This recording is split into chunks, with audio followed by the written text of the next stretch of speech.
अस्सलाम वालेकुम नाजरीन, आज 10 जनवरी 2022 है और नाजरीन आज की इस वीडियो में एक दो अहम मौज़ूआत के मुख्तलिफ पहलुओं का जायज़ा लेने की कोशिश करेंगे। नाजरीन वीडियो का जो थंबनेल आप मुलाहिज़ा कर रहे हैं उसी से ही वीडियो का बाकायदा आगाज़ करते हैं। नाजरीन गवर्नर चौधरी सरवर साहब के बारे में यकीनन आप आगाह होंगे और वक्तन फ़वक्तन हम उनके हवाले से वीडियोस भी अपलोड करते रहते हैं और ये बात भी आप नाजरीन बखूबी जानते हैं कि चौधरी सरवर साहब जो हैं बरतानवी पार्लियामेंट के हिस्सा रहे हैं और उनकी खासी नशिस्त होती रहती है बरतानवी अराकीन पार्लियामेंट के साथ। नाजरीन डैनियल हैनन एक बरतानवी रुकन पाकिस्तान तशरीफ लाए हैं अपने 20 रुकनी वफद के हमरा और ये जो डैनियल हैनन है ये बरतानवी हुक्मरान पार्टी के वाइस चेयरमैन भी हैं और ये मैं पहले बता चुका हूं कि 20 रुकनी वफद के साथ पाकिस्तान तशरीफ लाए हैं। चुनाचे गवर्नर चौधरी मोहम्मद सरवर साहब के साथ चूंकि उनकी शनासाई है इसलिए उनके साथ भी मुलाकात हुई है और अब नाजरीन ज़राए के हवाले से ये खबर भी सामने आ रही है कि गुज़श्ता एक हफ्ते के दरमियान दो मुलाकातें इस बरतानवी वफद की और चौधरी सरवर साहब की वज़ीर आज़म पाकिस्तान इमरान खान साहब से हुई है। अब चौधरी सरवर साहब ने इमरान खान साहब से चंद शिकवे किए हैं, गिले किए हैं और पंजाब में कारकर्दगी के हवाले से चंद बातें इमरान खान साहब को बताई हैं। चौधरी सरवर साहब के बारे में मैं ये बता दूं कि वो साफ गो इंसान है, साफ गो इन अमीन कि अगर इमरान खान साहब कुछ सवाल पूछते हैं तो वो बिल्कुल जो है ना साफ साफ बात बता देते हैं, लगी लिपटी बगैर। और दूसरा ये कि वो तनकीद को बहुत ज़्यादा बर्दाश्त करते हैं, गोया उनके अंदर जमहूरी रवैया मौजूद है। डेफिनेटली बरतानवी रुकने पार्लियामेंट रहे हैं। अब नाजरीन चौधरी सरवर साहब चंद नक्शे और तस्वीर लेके गए इमरान खान साहब के पास और कहा कि पीटीआई के दौर में बिलाशुबा महंगाई तो है लेकिन ये भी एक हकीकत है कि इस दौर में जो सड़कें हैं वो माजी के अदवार की बनिस्बत सस्ते दामों बनी है, यानी इतने पैसे उन सड़कों पे नहीं लगे।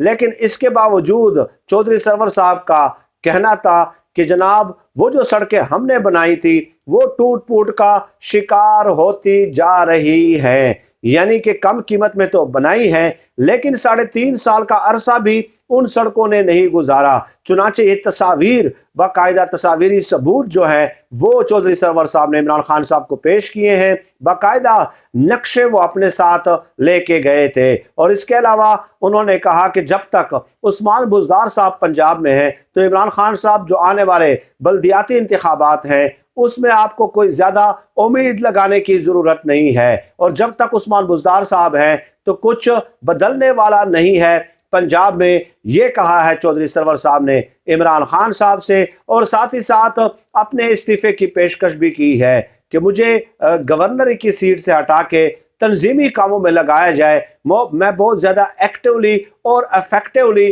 पीटीआई की तंजीम साजी के लिए काम कर सकता हूं। ये खबर है नाजरीन जो हारून रशीद साहब ने बाकायदा ब्रेक की है और हारून रशीद साहब ने बड़े जिम्मेदार ज़राए के हवाले से दावा किया है कि ये खबर उन तक पहुंची है। चुनाचे इमरान खान साहब जो हैं उनकी जिद है उस्मान बुज़दार साहब और उनके चहीते हैं उस्मान बुज़दार साहब। वक्तन फ़वक्तन मुख्तलिफ मिनिस्टर्स भी उनसे कहते रहते हैं लेकिन इमरान खान साहब का बहरहाल उस हवाले से उनको तब्दील करने का कोई इरादा नहीं नज़र आता। और अब आगे चले नाजरीन कि उस्मान बुज़दार साहब के बारे में हारून रशीद साहब कहते हैं कि चंद कालम निगारों की उन्होंने बाकायदा ड्यूटियां लगाई हैं कि हफ्ते में 2 कालम्स उनकी मदासराई में लिखे जाएं और ये लिखा जाए कि उस्मान बुज़दार साहब बड़े कमिटेड हैं, हार्ड वर्किंग हैं, टास्क ओरिएंटेड हैं, बड़ी मेहनत करते हैं, इमरान खान साहब के विजन को इम्प्लीमेंट करने की वो अपनी तरफ से पूरी कोशिश कर रहे हैं।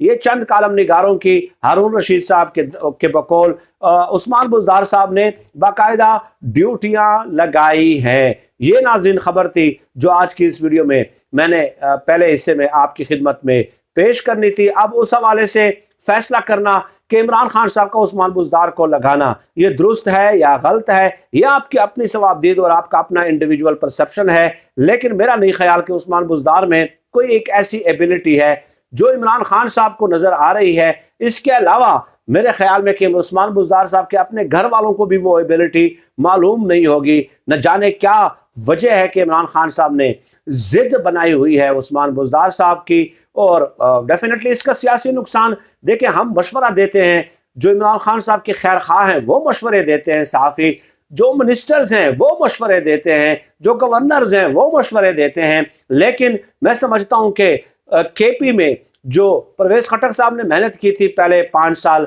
और अब महमूद खान साहब को लगा के वो मेहनत भी इमरान खान साहब अपनी ज़ाया कर रहे हैं। और बल्दियाती इंतखाबात में आपने उसका नतीजा भी यकीनन मुलाहिजा किया होगा कि मौलाना फजल रहमान साहब की जमात जो है वो पहले नंबर पे आ जाती है और तहरीक इंसाफ जो है वो दूसरे नंबर पे आ जाती है। तो डेफिनेटली अब अगर आप स्टेट ऑफ डिनाइल में रहते हैं तो डेफिनेटली आप रहे भाई, आप रहे, लेकिन इसका सियासी नुकसान सबसे बड़ा इमरान खान साहब को होगा।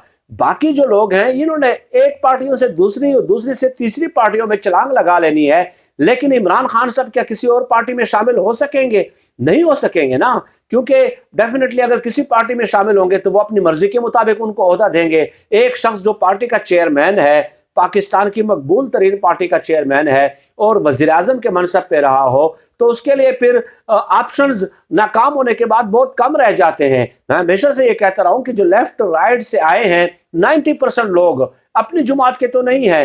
तो आप देख लेना कि जब मुश्किल वक्त आता है तो कैसे ये आंखें फेर लेते हैं, ये तस्वुर भी इमरान खान साहब नहीं कर सकते।